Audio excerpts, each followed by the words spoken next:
Clearing your search history on Apple Music is a straightforward process. Follow these steps to manage your search history effectively.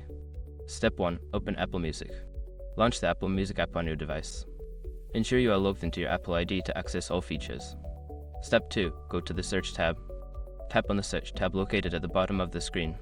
This will take you to the search interface where you can see your recent searches. Step 3. View recent searches. Scroll down to the Recent Searches section. Here, you will find a list of your previously searched songs, albums, and artists. Step 4. Clear individual searches. To remove a specific search, swipe left on the search entry you want to delete. A delete option will appear. Tap it to remove that entry from your history. Step 5. Clear all search history. If you want to clear all your search history at once, look for the Clear option at the top of the Recent Searches section. Tap on it and confirm your choice to erase all entries. By following these steps, you can easily manage and clear your search history on Apple Music.